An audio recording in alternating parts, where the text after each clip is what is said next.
name from Elder Ricard. The brother's been on point. You know what I mean? He's been on point. He's been studying. He's been in the scriptures. He's been at every church function. And every time I see the brother, he's got a smile from ear to ear. He's not an aggressive man in any way. I can tell you that 100% right now. He had no aggressive nature as far as I've seen. And I know the guy. You understand? And like I said, and his thing was he wanted his name. And I thought it was so powerful that he got it directly from Elder Ricard. And his name, TAWAB Ricard, for the listeners that don't know the Hebrew too well, is good spirit. And the brother really did have a good spirit. He wanted to have this Hebrew name. He wanted to be known as who he was, TAWAB Ricard. And now, you know, he's still doing the work. You know, I get phone calls. I don't know. You know, I'm getting phone calls from people that are in other camps, you know, other Israelite groups from all over the place, California, New York, you know, and his brother's really, you know, his spirit is still doing the work, you know. So. Yeah, and I want to give also a shout out to brother Nasi. You know, he's a brother. He's not with our church, but he's an Israelite brother. And then, you know, he called me. I know he called you to reach out to us and however he could help. So I just want to you know, thank him for that and things of that nature. And yes, within the Israelite community, there's many people that have been hearing this. That you know, because from the perspective of what, you know, sometimes, let me just put this 2 seconds. Okay, from the perspective of the social media, you know, news travel pretty quickly. So Brother Nancy, he called me and he told me that you know, he heard that the brother, you know, the news was he got killed street preaching. He got stabbed street preaching. And, you know, I told him that was not the case and things of that nature. You know, he got stabbed by the ex-boyfriend coming from street preaching, going to pick up his daughter. You know, so he immediately, you know, said, you know, whatever you need, you know, I'm gonna try to put a collection together and things of that nature. So I just want, you know, thank the brother for doing that. And, you know, sometimes, you know, it takes strategy to bring us together. Sometimes, unfortunately, you know, and maybe that's what it takes sometimes for us to, you know, and especially with the different camps and different Israelite camps and things of that nature, we're not always going to agree, and we're not always going to see, you know, the same thing. You know, we could put that aside sometimes just for the greater good of, you know, representing the name of Israel in a proper light. You know, I think we you know, and myself and Brother Nasir, we actually working together and trying to bring some form of civil discourse and civil, you know, unity, in the sense that we don't have to all be under one church. We don't have to all agree all in the same thing, but as long as we could be civil for one another, and when we have a tragedy like this, that we could all come together, regardless of whatever camp we're from, and to help a brother, a fellow comrade, a fellow brother that died doing the work of the Most High in Christ. So absolutely. Brother Palm, I know you're driving. I know you're on route right now. I know you guys up there. You know, you guys are putting a collection up there together. My understanding, and I know we're going to be doing something here in New York. I'm going to be having a deacon meeting with all the deacons and things of that nature to try to do a collection with, you know, everybody in their own respective area. So, what is the latest, at least with the funeral and things of that nature? Well, like you say, you know, as we can all understand, you know, the family has to process this, so we definitely don't want to push, you know, because they weren't necessarily a part of the church, even though his mother was learning the truth. So we're trying to just let them guide us and be at the helm of this. But we are, you know, quickly on the side, you know, as far as the church members, looking and getting people prepared to donate as generously as they can. Some people are, you know, generating $100 a family. One brother donated $700 last night. You know what I'm saying? And but, you know, we did the calculation on our own, and so, you know, an average funeral out here in Texas is going to be around $10,000 at least. So we're Mm-hmm. really trying to do what we can, because not only is there expenses for the funeral, there are also going to be expenses in court fees also, you know. But like you said, with the brother Nasir, I wanted to say this also. I got another phone call. You know, there's a couple of brothers, but I just wanted to say thank you to one of the brothers that's known amongst a lot of Israelites. Brother Zabak had called in too, and he wants to support and you know, help generate funds also. But like I said, what you said was absolutely correct, brother. At some type of medium, you know, we're going to have to, you know, be civil as people who's just starting to wake up. Yeah, absolutely. So yeah, I didn't know that. I know Brother Sabat. I just want to, you know, say thank you for Brother Sabat for calling and supporting and things of that nature. And Brother Nasir, thank you for supporting and calling. And like I said, like I said, you mentioned that it takes about, you know, the average about $10,000 for.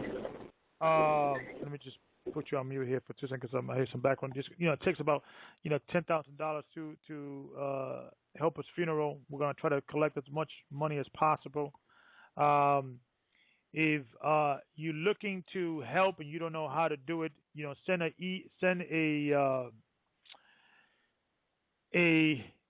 email to either there's three choices. Just the three things you could do.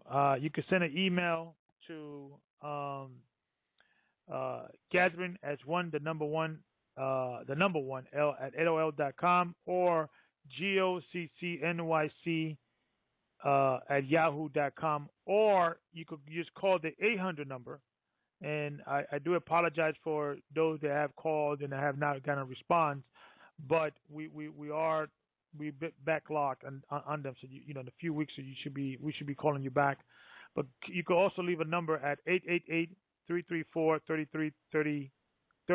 That's 888-334-3330. If you want to help and donate, we'll be able to facilitate that and things of that nature. Then Palm, let me just bring Brother Palm back. Put him on mute because I know he's traveling. So, Brother Palm, so, you know, please keep us posted in regards of the funerals and things of that nature. Mana, Mana, I know, Brother Mana Tazak, I know your friends, you're communicating with the sister and the mother, or at least the sister. Are you speaking of Mana Tazak? Yeah, Mana Tazak. Con, okay. I actually to the mother today, and she said that actually because she wanted to respect TAWAB's beliefs, and she actually said she wanted us to have full control over the service. Okay, well, that's a blessing. That's a blessing. And, so good. You were saying? I was saying also, man. She was saying also that she actually was crying because actually she didn't know that we was going to generate, you know, all these types of funds for her, because she was actually struggling for the funeral. So she said that she wanted to just say thank you, and, you know, she said just, you know, she just wanted to say thank you. Okay, well, that's a blessing. Well, we're going to, you know, $10,000, we should be able to reach that, you know, nationwide. That shouldn't be a problem. What we're going to do is, and we could be communicating with you and also Brother Deacon Payam, and how to facilitate that. You know, maybe we could set up some form of, you know, people could mail either PO box or some form of address, and then you maybe work that out with the mother and how she will want us to do that, and we could, you know, send, you know, like a money order or a check directly to, you know, wherever she feels comfortable. So you just communicate that with her, and communicate with Deacon Payam and also Deacon Kudam. I know he's working. So, but we'll talk on how to kind of make that that process as simple as possible. So, you know, we're going to be working that in a few days. You know, things of that nature. So, for those that want to know and want to donate $100, $200, $500, what have you, like I said, call that number. I'm going to keep you on queue, and then in a few days we'll have that system and how the mother will want us to help her with that. So, so definitely. So you know, I think it's a tragic event. It should not have happened. It should have never have happened. This is not a situation that these two brothers should have calmed down. The brother understand. He should have told the mother, "Listen, man, he wants to see his daughter. Let him see his daughter. It's okay. It's not a big deal." Brothers, you should always understand and to put themselves in other people's shoes. That's why the Most High in Christ says, "Love your neighbor as yourself." That's putting yourself in somebody else's shoes. How will you like it? If she's your new girlfriend. I know you're walking into this family, but how will you like it if you were in that situation? Okay, you don't agree with the brother, you don't like the brother, whatever it may be, but understand that that's his daughter. If you had a daughter, okay, and this brother probably does have a daughter, and his probably is going through the same situation in his personal life. You got to understand, brothers. I mean, especially the brothers that in the inner cities, man, we're killing ourselves. We are the number one killers. Abortion and black on black crimes is the number one killer, above diabetes, above high blood pressure, above every other disease, AIDS, heart attack, you name it. Is black on black crime and abortion is the number one, number two, top two of death within the black community. We got to stop it. And so so let's bring in more callers. Like I said, I want to take and thank you, Deacon Palm. We're going to definitely keep communication in regards of the next few days and how to help the mother out and things like that to bury his son. A mother should not be able to bury her son. You bury your parents. Your parents don't bury you. That's the way it's supposed to be. You're not supposed to be burying your child. Your child's supposed to be burying you. Okay, so let's continue. We have Ayash. Let's bring in Brother Ayash from Texas. Shalom, brothers. How are you doing? Shalom, brother. How we doing? You calling for Texas? Yes, sir. I'm in Dallas. In Dallas. Shalom, brother. Hey, Ayash. Shalom, brother. I'm almost didn't recognize your voice. How we doing, brother? How's everything? Pretty good. And, just listening to everything, it's very personal. You know what I'm saying? I didn't know Brother TAWAB myself, but I've been hearing about him. And from what I've been hearing, this brother had serious love for the Most High and for his people. And it saddens me to hear about what happened to him. But my prayers go out for him and his family at this point. We're going to do everything we can to help out with the funeral arrangements. But everything that you've been talking about tonight is, this is very real because this is a situation that, on both sides, brothers and sisters have to deal with when it comes to custody. And we're trying to figure out how to operate in this world when it comes to very emotional situations like that. And it's a situation that I've been dealing with, too, for the last several years because I have two kids, a son and a daughter, that stay with their mother, and me and her don't exactly get along. And, I've made plenty of mistakes in the past, trying to deal with her and trying to get my kids and, trying to pick up my kids and drop off my kids. It's always been problems between me and her, and I didn't always handle things the best way. And I wish, I had reached out for some wisdom in the past. But I just want to, number one, just give out, a legal pointer, and I want to bring out a couple of scriptures, that will hopefully help my brothers and sisters who are dealing with this kind of scenario. I do know for a fact there are times when the mother of my children will refuse to give me my children on our agreed night, which is court ordered.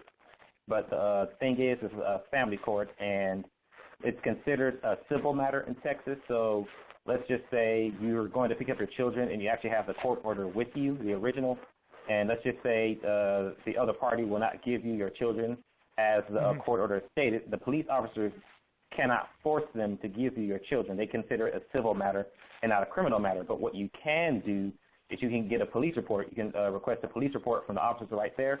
They'll give you the ticket. And from what the detective told me is that the other person has to deny you access to your children 7 consecutive times before you can actually take action.